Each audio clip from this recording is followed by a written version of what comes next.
Bismillahirrahmanirrahim. Assalamualaikum warahmatullahi wabarakatuh. Selamat sore semuanya. Selamat berjumpa kembali ya sama Teteh Him tentunya di sini. Tapi kalau sore hari ini biasanya kan Teteh menemani kalian ada keranjang kuning ya. Coba ditengok oleh kalian semuanya, pada sore hari ini sekarang tidak ada keranjang kuningnya yang menemani kalian. Waalaikumsalam Kang Harto. Udah pulang Kang Harto?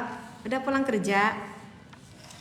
Oke, biasanya selalu ada keranjang kuning ya yang menemani kalian, tapi pada sore hari ini tidak ada keranjang kuningnya karena insya Allah kalau sore hari ini kita ngobrol santai aja, tetapi jangan hanya sebatas apa ya, jangan hanya sebatas ngobrol lah, tetapi mudah-mudahan santai sore hari ini, ngobrol sore hari ini kita selalu ada ilmu-ilmu yang bermanfaat yang bisa kita ambil ya dari sharing kita hari ini. Lagi Bismillahirrahmanirrahim. Alhamdulillahirabbil alamin wassalatu wassalamu ala asrofil anbiya'i wal mursalin wa ala alihi wasahbihi ajma'in amma ba'd. Oke, di sini ada Kakak Bay. Teh, kalau suami belum bayar mas kawin sama sekali. Belum bayar mas kawin sama sekali. Apa boleh menjimai istrinya? Oke.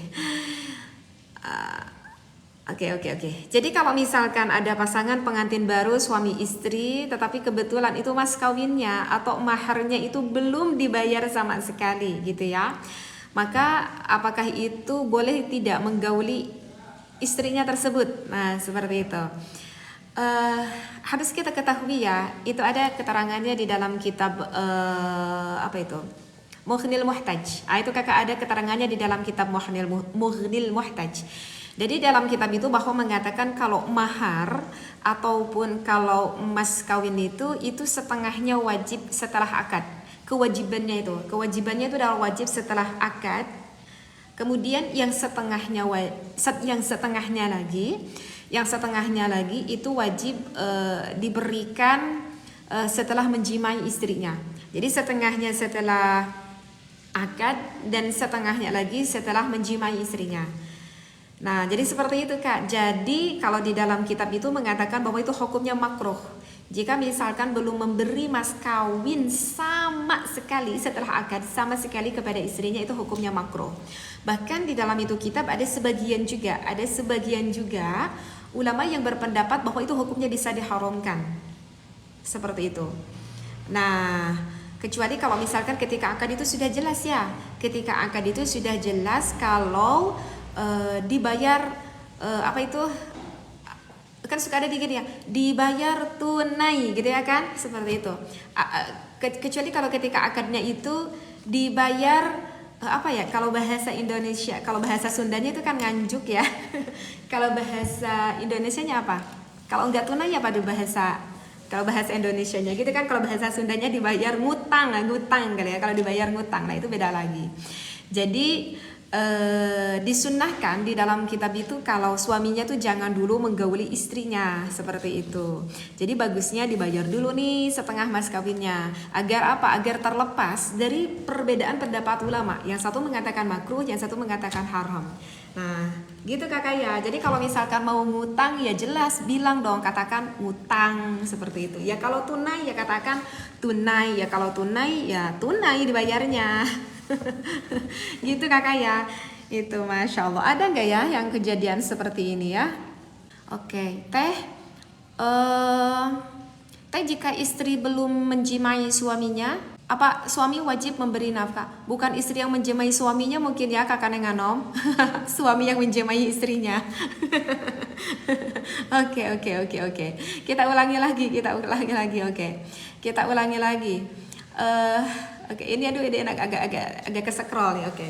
Tapi jika misalkan suami mungkin ya Kakak Nenganom, jika sang suami belum menjimai istrinya, apakah suami itu wajib memberi nafkah? Mungkin begitu ya, seperti itu Kakak. Ini ceritanya berarti pengantin baru lagi nih ceritanya ya. Ini berarti ceritanya pengantin baru lagi. Kalau misalkan ada pengantin baru nih, tetapi itu sang suaminya itu belum sempat menggauli istrinya gitu ya. Jika sang suami itu belum menggauli istrinya, sebetulnya itu belum ada kewajiban seorang suami itu memberikan nafkah kepada istrinya. Jadi sebetulnya belum Kak, belum ada kewajiban seorang suami itu memberikan nafkah kepada istrinya jika hanya baru akad saja gitu ya. Misalkan siang harinya itu baru akad tetapi belum istimta. Artinya istimta itu belum bercampur gaul gitu ya antara suami dan juga istrinya. Maka itu sebetulnya tidak diwajibkan pada setelah akad itu langsung memberikan nafkah kepada sang istrinya. Tidak. Itu ada ya, itu ada referensinya di dalam beberapa kitab fikih yang berhubungan tentang bab pertikahan, di antaranya di dalam kitab Fathul Mu'in juga ada itu ya. Tapi ingat di dalam kitab Fathul Mu'in juga ada. Jadi kan di dalam kitab Fathul Mu'in itu kan dikatakan bahwa fala tajibu. Kita itu tidak wajib seorang suami bil aqdi khilafan lil qadimi. Seperti itu di dalam kitab. Wa innama tajibu bitamkini yauman fayauman wa yasduqu gitu. Jadi intinya di dalam kitab itu tidak wajib memberikan nafkah disebabkan sudah melakukan suatu akad pertikahan itu. Nah, nafkah itu hanya wajib ketika istri itu sudah tamkin. Tamkin itu jadi sudah istimta. Istimta itu ya berkumpul antara suami dan juga istrinya. Jadi belum Kakak, kalau belum digauli oleh suaminya itu belum ada kewajiban untuk memberi nafkah ya kepada istrinya Kakak.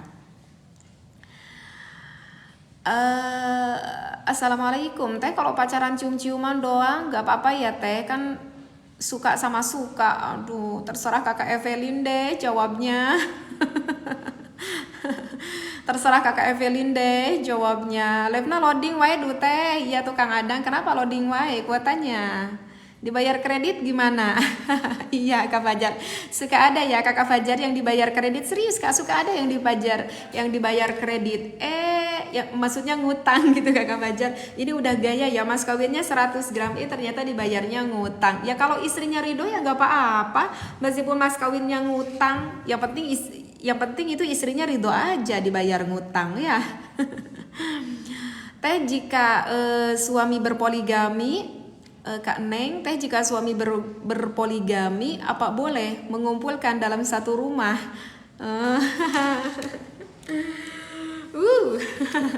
Kalau misalkan kita berpoligami, seorang suami berpoligami, misalkan istrinya 2, istrinya 3, bahkan sampai istrinya 4, itu boleh gak sih kita dikumpulkan dalam satu rumah? Ya kita tanya dulu lah Kak. Kita tanya dulu itu istri ke-1, istri ke-2, istri ke-3, istri ke-4 tuh tanya dulu, Neng. Ridho gak kalau misalkan sama Akang dikumpulkan satu rumah? Kalau misalkan istri yang ke-1 sama istri yang kedua itu ridho dikumpulkan satu rumah, ya gak apa-apa meskipun dikumpulkan dalam satu rumah. Tetapi istri yang ketiga sama istri yang keempat itu protes, aku gak mau dikumpulkan dalam satu rumah ya. Kalau istri yang ketiga keempatnya gak mau, ya gak boleh dipaksakan kumpul satu rumah. Jadi istrinya apakah boleh dikumpulkan dalam satu rumah? Kita tanya dulu, itu istri-istrinya ridho enggak? Suka enggak? Ya kalau ridho ya enggak apa-apa. Kalau sekira-kira satu rumah itu enggak akan berantem, ya enggak apa-apa dikumpulkan satu rumah juga ya. Tapi kalau misalkan gak ridho gimana Teh? Misalkan istri yang ke-1 gak ridho, istri kedua gak ridho, dikumpulkan satu rumah. Itu gimana? Tapi tetap aja itu sang suaminya membawa istri yang kedua ke dalam rumah istri yang pertama. Padahal istri yang pertama itu gak ridho, sang suaminya membawa istri baru. Itu gimana hukumnya? Haram, itu suaminya gak boleh. Dengan alasan ya mungkin karena ketika menikahi istri yang kedua itu belum punya rumah. Ya udah deh, aku kumpulin aja nih, satu rumahin aja dulu sama istri yang pertama. Tapi istri yang pertamanya nolak banget, gak mau gitu. Ya gak boleh itu. Ya kalau belum punya rumah ya ngontrak aja dulu kek gitu ya. Jangan dikumpulin satu rumah ya. Itu nanti hukumnya bisa haram. Iya, kalau gak ridho itu hukumnya bisa haram ya. Itu ada di dalam kitab Asnal Muttalib. Itu ada di dalam kitab Asnal Muttalib. Jadi fayahrumu, maka diharamkan alaihi itu ya bagi seorang suami ayyajma'ahunna, mengumpulkan itu istri pertama, istri kedua dengan beliau, dengan dirinya gitu ya, bimaskani walau lailatan wahidatan, meskipun hanya dalam satu malam aja. Kalau enggak ridho itu enggak boleh. Illa biridhahunna. Di dalam kitab itu kan dikatakan illa biridhahunna, kecuali kalau misalkan ada ridho nih antara istri pertama atau istri yang kedua tersebut, seperti itu ya. Hukum suami yang tidak menggauli istri berbulan-bulan. Padahal satu rumah, aduh kasihan banget itu istrinya ya. Oke, jadi kalau misalkan suami tidak menggauli istrinya, udah lama banget nih ceritanya, katanya udah berbulan-bulan, padahal satu rumah. Kecuali kalau LDR ya, kalau LDR ya berbeda lagi kan ceritanya, seperti itu. Tapi ini kok satu rumah, tapi suaminya gak menggauli istrinya, bahkan udah lama banget sampai berbulan-bulan. Nah itu ikhtilafiyah kak, itu ikhtilafiyah. Banyak sekali perbedaan pendapat ulama kak, soal soal rentan waktu kewajiban seorang suami menggauli istrinya. Kalau ini kebanyakan di Indonesia itu mayoritas mazhabnya Imam Asy-Syafi'iyah ya. Ini kalau menurut mazhab Imam Asy-Syafi'iyah, bahwa sebetulnya ini sekali lagi, ini kalau menurut mazhab Imam Asy-Syafi'iyah, bahwa sebetulnya kewajiban seorang suami memberikan nafkah batin kepada istrinya itu cuma satu kali loh. Cuman satu kali loh, di dalam seumur hidupnya itu cuman satu kali. Nah, selebihnya itu hukumnya sunnah. Melakukan atau menengok istrinya ataupun menggauli istrinya selama 4 hari sekali. Tapi itu hukumnya sunnah, bukan wajib. Sekali lagi, kalau mazhab Imam Asy-Syafi'i kewajibannya itu cuma satu kali seumur hidup. Nah, untuk selanjutnya 4 hari sekali itu sunnah, sang suami menengok istrinya. Nah, kalau misalkan menurut mazhab Imam Hanafi itu berbeda lagi nih. Kalau menurut mazhab Imam Hanafi itu wajibnya tiap 4 bulan sekali. Lama banget ya. Berarti kekuatan perempuan itu bisa sekuat itu loh ya, berarti ya. Maksudnya bisa sekuat menahan sampai 4 bulan itu wanita itu. Jadi kalau untuk mazhab Imam Hanafi kewajibannya itu dikunjungi oleh suaminya itu 4 bulan sekali. Tapi kalau menurut mazhab Imam Hambali, itu juga sama, 4 bulan sekali, tetapi bila tidak ada uzur, ya. Kecuali kalau ada uzur bahkan bisa lebih dari 4 bulan sekali. Nah, itu kalau menurut mazhab Imam Hambali. Nah, kalau menurut pendapat Imam Maliki yang rajih, bahwa kewajibannya itu setiap 4 hari sekali. Bila ada permintaan dari istri. Nah, jadi kalau menurut mazhab Imam Asy-Syafi'i sunnah kan hukumnya 4 hari sekali. Nah, kalau menurut mazhab Imam Maliki itu hukumnya wajib. 4 hari sekali itu hukumnya wajib menurut Imam Maliki. Tetapi kewajiban itu jika sang istrinya yang meminta. Jika sang istrinya yang meminta pada suaminya. Tapi kalau misalkan istrinya gak meminta gimana? Enggak ada kewajiban 4 hari sekali. Iya. Jadi di dalam 4 mazhab itu berbeda-beda pendapat ulama seperti itu. Ya, itu jelas, itu ada keterangannya lengkap tuh, ada di dalam kitab Fathul Bari kalau gak salah ya. Ada di dalam kitab Fathul Bari. Nah, jadi kalau menurut kaul yang masyhur di kalangan Syafi'iyah, karena kan di Indonesia itu kan kebanyakannya kalangan Imam Asy-Syafi'iyah, bahwa kewajibannya itu tadi cuma 1 kali gitu. Seperti itu. Tetapi ada juga di dalam mazhab Imam Asy-Syafi'iyah itu yang mengatakan bahwa kewajibannya itu selama masa suci itu 1 kali. Ya, jadi selama masa suci itu 1 kali. Masa suci itu misalkan wanita itu rentan masa sucinya misalkan 20 hari atau 22 hari, maka kewajiban sang suami jangan sampai tidak menengoki istrinya, seperti itu. Ya, tapi itu kan hukum ya kakak, itu hukum secara fikih kakak. Tapi kan kita punya perasaan, kita punya punya hati gitu ya. Jangan ketika sang suami pengen ke istrinya, kalau enggak ngelayani haram loh, dosa loh, nusyuz loh. Ya ketika sang istri mau sama suaminya hare-hare aja, diem aja. Ya enggak gitu juga dong ya. Artinya ya kalau bisa pasangan suami istri itu kan saling menyenangkan, saling memberikan kepuasan, saling memberikan kebaikan. Gitu kan kita punya hati lah di dalam rumah tangga ya, saling memberikan kebaikan deh, intinya seperti itu ya kakak ya. Tapi teteh itu yang barusan katakan itu menurut hukum fikihnya ya Kak Neng. Oke. Semoga muhibbin al-asran tergolong yang dirindukan surganya Allah, terkhusus pembimbing al-asran. Amin ya Allah, amin. Oke, Kak Evelyn, tidak boleh kalau lagi berpuasa Kang Adang. Kang Adang, itu bukan hanya sedang berpuasa aja, enggak sedang berpuasa juga enggak boleh. Kang Adang. Jangan sedang berpuasa aja, nggak sedang berpuasa juga nggak boleh dong. Ya. Oke, aduh ini komennya agak susah teteh bacanya ya. Apa teteh baca harus komennya satu-satu nggak sih? Ini agak susah nih. Teh wajib tidak memenuhi istri ngidam. Teh wajib tidak memenuhi istri ngidam. Istri ngidam tergantung. Tergantung karir. Apa yang diinginkan istrinya ketika ngidam itu apa sih? Tergantung kakak Deril. Apa yang diinginkan ketika istri kita ngidam itu apa? Ini ngidam, istrinya ngidam. Ngidam apa itu istrinya? Oh, itu istrinya setiap hari ngidam. Aduh Kang, aku pengen mobil Pajero. Kalau istrinya ngidam pengen mobil Pajero, tetapi kita nggak bisa untuk mengeluarkan itu. Untuk makan aja pengen dengan daging rendang sulit banget, apalagi untuk Pajero ya. Tergantung kakak Deril, tergantung istri itu ngidamnya apa. Tapi kalau misalkan ngidamnya hanya sebatas makanan, dan makanan itu yang sudah terduga bisa untuk dibeli oleh suaminya, maka ya penuhi keinginan istrinya. Ya, kalau hanya sebatas ngidam makanan malah atau cemilan-cemilan biasa yang udah biasa dikonsumsi gitu sama istrinya gitu. Itu ketika sebelum ngidam tuh istrinya senang banget kalau makan makanan pedes misalkan gitu ya, makan makanan manis, makanan-makanan asem gitu. Ya kalau misalkan sang suaminya terduga untuk membelinya itu bahkan wajib loh hukumnya. Wajib, benar, serius. Itu bahkan hukumnya wajib ya. Itu ada di dalam kitab Hasyiah Bujairami. Itu ada keterangannya di dalam kitab Hasyiah Bujairami. Tapi kalau misalkan ngidamnya pengen mobil Pajero ya itu beda lagi ceritanya, Kak. Ya, gitu. Karena kan di dalam kitab Hasyiah itu dikatakan bahwa di sana ada keterangan yang bagi begitu ya, bahwa ayyajiba hukumnya wajib gitu ya. Lubuhul mar'atu, seorang suami memberikan sesuatu kepada istrinya indama yusamma bil wahami. Jadi bahasanya itu ketika sang istrinya itu sedang ngidam gitu, min nahwi ma yusamma bil muluhati idza u'id tidak dzalik gitu ya.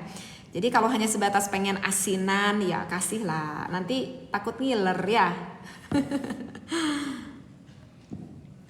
Oke, teh jika ada seorang yang maksud zina, naudzubillahi min dzalik ya, tapi ternyata yang digauli itu istrinya, apa tetap dosa? Naudzubillahi min dzalik ya. Jika ada seorang laki-laki yang ingin bermaksud zina, ternyata yang dizinahi itu adalah istrinya. Kok bisa sih teh? Karena gini loh, Tete tuh pernah dengar ada suatu cerita ya. Tete tuh pernah, ini bagus nih pertanyaan, karena Tete pernah dengar gitu suatu cerita. Ada gini. Jadi diceritakan ada seorang suami, dia itu seorang suaminya tuh punya pembantu gitu ya. Seorang suaminya tuh punya pembantu ya. Mungkin pembantunya cukup menarik gitu ya. Nah, karena itu sang suaminya punya pembantu yang cukup menarik. Mungkin ya sang suaminya melihat pembantunya itu setiap hari gitu ya. Akhirnya ada sang suami tersebut ingin berhubungan badan dengan pembantunya tersebut gitu, ingin selingkuh lah, bahkan sampai ingin berzinah gitu dengan pembantunya tersebut. Itu terus nih laki-laki tersebut, sang suami tersebut terus membujuk pembantu tersebut, ngajak ngajak zinah lah gitu, tapi tidak bermaksud untuk ingin berpoligami, tidak, tetapi hanya sebatas ingin menzinahinya aja.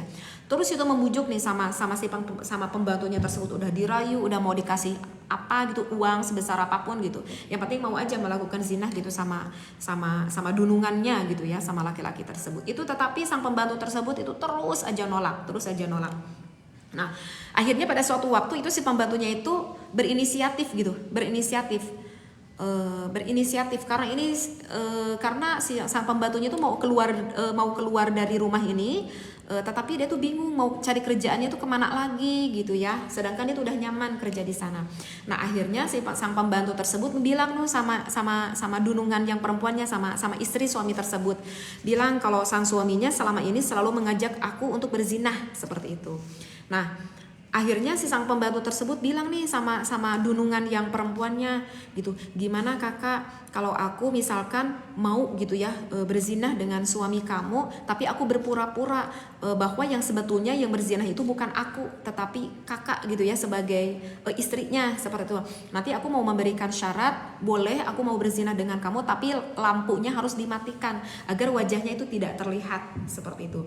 Nah, begitulah akhirnya si pembantu tersebut tuh bilang tuh sama si dunungan yang laki-laki tersebut, oke, aku mau berzinah dengan kamu, tapi syaratnya aku gak pengen bersuara dan aku gak pengen ada lampu yang menerangi, pengen gelap gitu sama sekali. Nah, dan laki-laki tersebut itu si dunungannya tersebut itu mengokehkan, oke katanya. Nah, setelah itu ketika mau berzinah, padahal yang ada di dalam kamar itu bukan pembantu tersebut, padahal itu adalah istrinya, seperti itu. Dan akhirnya melakukanlah hubungan badan, dan yang dirasakan oleh laki-laki tersebut itu ada apa ya? Dia mengatakan ada kenikmatan yang beda gitu, kenikmatan yang lebih banget. Itu dikarenakan terjurung oleh syahwat, hawa nafsu, syahwat setan lah, naudzubillah min dzalik. Dan rasanya itu merasa benar-benar puas, merasa benar-benar beda, karena kan di dalamnya ada sesuatu yang haram. Nah, setelah udah beres, selesai, ketika lampunya itu diterangkan, ternyata yang di depannya itu adalah bukan pembantu, ternyata yang di depannya itu adalah istrinya. Ini pernah loh kejadian nyata yang terjadi itu seperti ini. Nah, itu bagi laki-laki tersebut itu apakah masih tetap itu hukumnya berzinah? Padahal kan yang di depannya itu kan bukan istrinya kan, yang di depan itu kan bukan pembantunya kan, tetapi yang di depan itu istrinya. Itu tetap saja hukumnya berzina, karena ketika awal dia mau melakukan hubungan itu ya berpikir bahwa itu adalah pembantunya, bukan istrinya. Dan apakah itu sama tetap hukumnya haram? Sama, itu tetap hukumnya haram. Itu Teteh pernah baca di dalam kitab Faraid Bahiyah, ini jarang dikaji, tapi teteh pernah ingat itu ada di dalam kitab Faraid Bahiyah suatu. Jadi di dalam keterangan kitab itu mengatakan kalau misalkan ada seseorang melakukan hal yang mubah, atau dia itu beranggapan atau meyakini bahwa itu adalah hal yang haram baginya, maka itu yang menjadi haram, seperti itu. Dan itu juga ada sih kalau nggak salah di dalam kitab apa itu, Qurratul Uyun. Teteh pernah baca tuh, kalau misalkan kita berpikir, misalkan contoh gini, kalau di dalam kitab Qurratul Uyun, misalkan ini di depan kita itu ada nasi, tetapi kita beranggapan, kita berpikir bahwa nasi itu adalah sesuatu hal yang dapat memabukkan kita, maka kita makan nasi tersebut itu bisa jadi haram. Kenapa? Karena kita berpikir, berbayang kalau ini adalah bukan nasi, tetapi ini adalah hal sesuatu yang memabukkan. Nah, seperti itu. Itu pernah juga Teteh baca tuh kalau nggak salah dalam kitab Qurratul Uyun, ya. Gitu Kakak ya. Itu sebetulnya jarang nih ada pertanyaan seperti ini, tapi untung ini Teteh masih ingat nih referensi kitabnya, ya. Gitu Kakak Susi. Gimana Kakak kalau kita minta istri melayani tapi dia keburu mau ke pasar? Kakak Shinka, di sini kita berbijaksana ya. Seorang suami berbijaksana, seorang istri berbijaksana. Sebaiknya Kakak Shinka, jika sang suaminya mau, sebaiknya sang istri melayani dulu suaminya. Masya Allah, itu pahalanya begitu besar sekali ya Kakak Shinka. Karena kalau kita mau pergi ke pasar itu bukan sesuatu hal yang memadorotkan. Maksudnya ya kalau misalkan kita rehat dulu 1 jam, melayani dulu suami, kan nanti bisa 1 jam selanjutnya ya kita pergi ke pasar gitu. Tetapi ini juga ya sebagai seorang suami ya apa ya, lebih berbijaksana lah, intinya lebih berbijaksana lah sih sebetulnya Kakak Shinka ya. Kalau kata sang istrinya, aduh mas aku udah dandan, aku udah siap-siap mau ke pasar misalkan, ingat kalau jangan langsung menolak dengan raut muka yang menyebalkan, gak boleh gitu ya, sambil merayu lah ke suami, aduh mas gak tega, aku udah dandan gini, udah cantik gini, udah siap-siap gini misalkan gitu. Terus kata suaminya, aduh kasihan juga ya istrinya, takutnya nanti keburu panas atau keburu apa gitu. Akhirnya sang suaminya bisa bersabar gitu. Ya itu nggak apa-apa, tidak dosa. Tetapi ini sang suaminya udah ngebet banget. Aduh Neng, udah ngebet banget. Sebentar lagi kan Mas mau pergi ke kantor, mau pergi bekerja atau mau pergi lah intinya gitu. Ya itu lebih baik sang istrinya melayani dulu suaminya dong, ya. Gitu ya Kakak Shinka. Intinya kita berbijaksana deh ya kalau antara pasangan suami istri ya. Oke. Teh kalau istri glamor istri glamor ya, istri glamor gimana kalau istri glamor? Kalau istri glamor apa wajib suami memenuhi gaya hidupnya? Oke. Iya ini istrinya glamor ya. Ini istrinya kalau misalkan pakai baju yang harganya 100.000 tuh kok dipakainya gak nyaman gitu ya. Tapi kalau misalkan istrinya pakai baju yang harganya 1 juta baru nyaman. Itu gimana, sang suaminya wajib gak memenuhi gaya hidupnya? Kenapa kok istrinya glamor? Itu biasanya, makanya kalau kita mau cari istri, lihat-lihat dulu nih latar belakangnya. Apakah sebelum ditikahi sama kita ini termasuk wanita yang glamor, yang kehidupan kesehariannya cukup mewah atau tidak? Biar kita nanti setelah menikah menyesuaikan diri ya. Agar nanti setelah menikah itu menyesuaikan diri. Jadi begini ya, itu berarti berhubungan dengan nafkah kakak ya, kakak Snow White itu berhubungan dengan kewajiban nafkah seorang suami kepada istrinya. Apakah itu mewajibkan? Tidak kakak. Tidak diwajibkan seorang suami memenuhi gaya hidup istrinya yang glamor tersebut. Karena kan kewajiban seorang suami memberikan nafkah kepada istrinya kan wajib memberikan nafkah yang mampu, bahasanya di dalam kitab itu kan, yang mampu seorang suami memberikan nafkah kepada istrinya. Seperti itu banyak sekali keterangannya ya. Itu kawalnya juga sudah mu'tamad gitu ya. Jadi tidak kewajiban ya. Kalau suaminya mampu segitu ya udah, kasihnya segitu aja. Kalau suaminya cuman mampu memberi makan nasi sama kerupuk gimana ya, bersabarlah sebagai seorang istri. Mampunya suami segitu ya kakak ya. Teh itu kopi untuk tempur yang mana ya? Bukan saset ya? Bukan kakak Dadun, itu kopinya di belakang kakak Dadun. Itu kopinya di belakang, kopi Lanang Jagat sama kopi Lanang Godek. Kalau kakak Dadun pengen lebih paham nanti tentang kopinya, nanti kakak Dadun ikuti live teteh ya. Nanti insya Allah jam 9, paling malam setengah 10 kakak Dadun ya. Nanti paling malam setengah 10 teteh live-nya. Nanti kakak Dadun ikuti live teteh ya, biar nanti kakak Dadun paham tentang kopinya.